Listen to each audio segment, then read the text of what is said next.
habiter, un appartement, une maison pour celui qui l'achète sans crédit, il faut d'abord choisir le voisin avant de choisir la maison. Combien aujourd'hui on entend des histoires des gens qui sont prêts à habiter n'importe où juste à cause du mauvais voisinage. De même, il y a des gens qui seraient prêts à rester dans un endroit même si il est étroit, juste à cause du bon voisinage. Si on voulait parler de l'importance du voisin, du droit du voisin, etc., il faudrait un ouvrage et il faudrait un dars à lui tout seul. Donc le prophète sallallahu alayhi wa sallam nous a cité dans un hadith sahih qui est rapporté par Abu Nu'aym dans le Hilya, il est dans Sahih al-Jami', où il a dit parmi les causes du bonheur, c'est d'avoir un voisin vertueux. Et parmi les causes du malheur, c'est d'avoir un mauvais voisin. Deuxième des choses, le prophète sallallahu alayhi wa sallam demandait lui-même refuge contre le mauvais voisin. Oh Allah, je te demande refuge contre un mauvais voisin d'un domicile fixe. Car le voisin bédouin change de résidence, c'est-à-dire quelqu'un qui a plusieurs domiciles. Celui qui est le plus important d'avoir un bon voisin, c'est le domicile fixe. C'est pas la maison de vacances ou la maison d'été.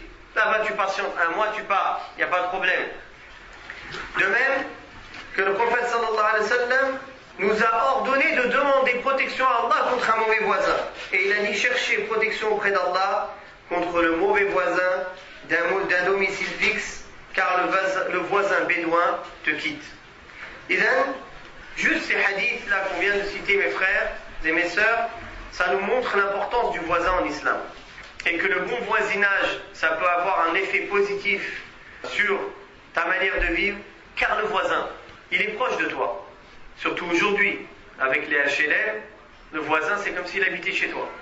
Donc il entend tes secrets, il connaît ta vie, qui rentre, qui sort, que tu n'aimerais pas que les gens sachent, parce que c'est des choses privées, que tout le monde n'a pas besoin de savoir.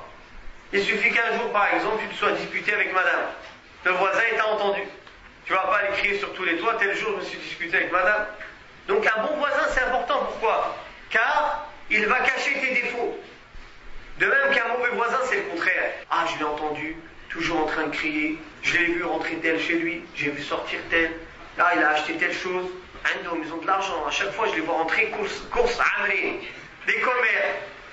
Ça c'est un mauvais voisin. Il te faut une mauvaise réputation.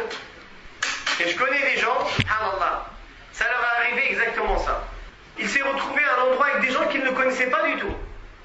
Et ces gens, ils le connaissaient déjà, en mal. Oui, on a entendu parler, ta voisine, elle nous a dit, c'est toi qui cries toujours sur tes enfants. Vous imaginez? Qu'est-ce que c'est que ce colportage? C'est une amana, tu es voisin de quelqu'un, tu dois cacher ses... Déjà un musulman, tu dois cacher ses défauts. Un voisin encore plus, le fait de la proximité, tu es proche. Donc il doit avoir une confiance en toi. C'est pour ça que dans certains hadiths, il est dit que si un voisin, c'est-à-dire te trompe,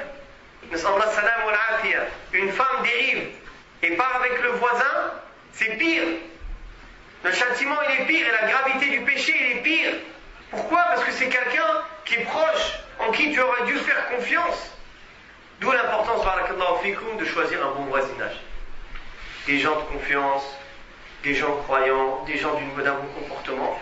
Comme aussi, il faut nous aussi patienter sur le voisinage. Aujourd'hui, subhanallah, on dirait les gens, c'est des voisins, c'est comme s'ils ne se connaissaient pas. Quelqu'un peut être voisin avec quelqu'un d'autre pendant 20 ans, dis-lui comment il s'appelle, je ne sais pas. Combien il a d'enfants, je ne sais pas. Ou bien tu as l'opposé. Tu as des gens qui ne se mêlent pas du tout, tu as des gens qui se mêlent trop. Ils connaissent toute sa vie. Ni comme ça, ni comme ça.